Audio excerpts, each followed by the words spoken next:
अस्सलाम वालेकुम। आप देख रहे हैं YouTube channel MLT hub with Kamran. मैं हूं कामरान। कैसे हैं डियर व्यूअर्स? उम्मीद है सब ठीक ठाक होंगे। आज की वीडियो का टॉपिक है कि यीस्ट सेल किसे कहा जाता है, जो कि ज़्यादातर यूरिन के माइक्रोस्कोपी में देखे जाने वाले सेल्स हैं। तो वक्त ज़ाया नहीं करते, शुरू करते हैं इस इम्पॉर्टेंट वीडियो को। सबसे पहले जानेंगे कि यीस्ट सेल किसे कहा जाता है। यीस्ट सेल जब भी यूरिन में आते हैं, माइक्रोस्कोपी में देखे जाते हैं, तो इसकी सबसे बड़ी वजह कंटेमिनेशन को समझा जाता है। कंटेमिनेशन से मतलब है कि जब यूरिन का सैंपल एक ऐसी बोतल में लिया जाए जो कि पहले से इस्तेमाल शुदा हो, यानी कि उसमें पहले से किसी और ने सैंपल पास किया हो, तो कंटेमिनेशन के तौर पर यीस्ट सेल उसमें आ सकते हैं।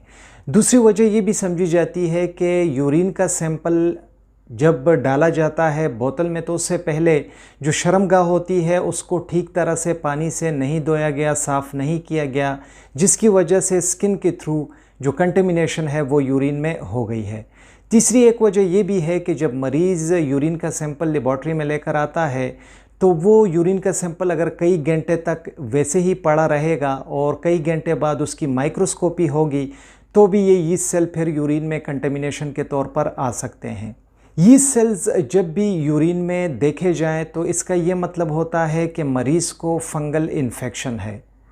ये फंगल इन्फेक्शन मरीज़ के अपर यूरिनरी ट्रैक्ट में भी हो सकता है और लोअर यूरिनरी ट्रैक्ट में भी हो सकता है।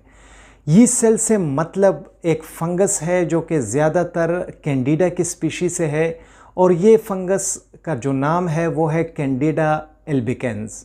अब ये फ़ैसला आप पर है और आपके तजुर्बे पर है लेबॉर्ट्री में कि आप पता लगाएं कि जो यूरिन में यीस्ट सेल आ रहे हैं, तो इसकी वजह कंटेमिनेशन है या फिर इसकी वजह फंगल इन्फेक्शन है। अगर अभी आप ये जानना चाहते हैं कि ये कंटेमिनेशन है या फंगल इन्फेक्शन है, तो मरीज़ से कहें कि वो दूसरा सैंपल लेकर आए, उसे साफ़ कंटेनर दें और उसे समझाएं कि अपनी शर्मगाह को अच्छी तरह से साफ़ करे और मिड स्ट्रीम यूरिन वो लाए और दोबारा से चेक करें। तो अगर फिर भी यीस्ट सेल आए तो इसका मतलब है कि ये फंगल इन्फेक्शन है, और अगर यीस्ट सेल ना आए तो इसका मतलब है कि ये कंटेमिनेशन थी। तो एक साफ़ सुथरा मिड स्ट्रीम यूरिन का सैंपल लिया जाता है ताकि हमारे रिज़ल्ट्स जो हैं वो ठीक आएँ।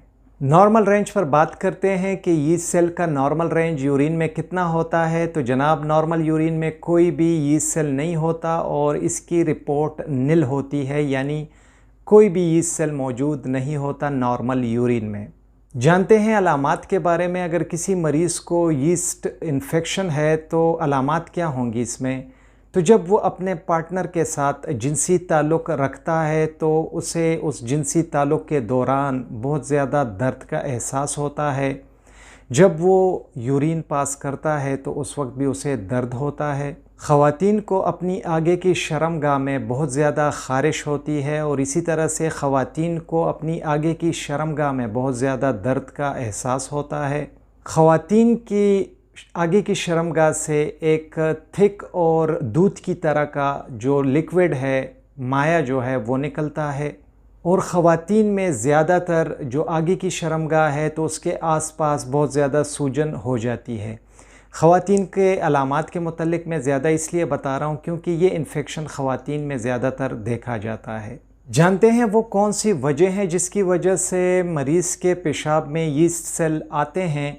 तो पहली वजह है पाइलोनेफ्राइटिस, जो कि गुर्दों का इन्फेक्शन है, जो कि यूरेथ्रा से शुरू होता है, आगे की शर्मगाह से, और गुर्दे तक पहुंच जाता है। तो एक गुर्दा भी मुतासर हो सकता है, दोनों भी मुतासर हो सकते हैं, और इस हालत को पाइलोनेफ्राइटिस कहा जाता है। इसके अलावा मसाने में अगर इन्फ्लामेशन है तो उसकी वजह से भी यीस्ट सेल आते हैं।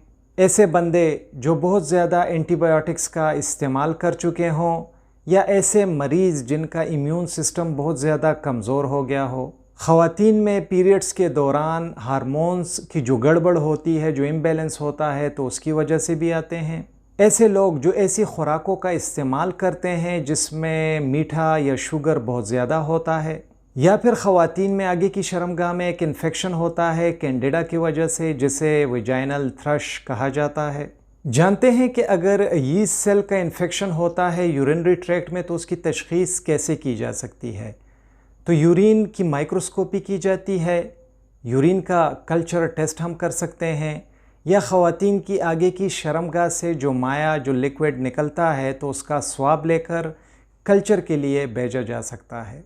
जानते हैं कि यीस्ट सेल के लिए अभी इलाज कैसे किया जाता है। तो इसके लिए जो सबसे बेहतरीन दवा को समझा जाता है तो वो है फ्लूकानाज़ोल।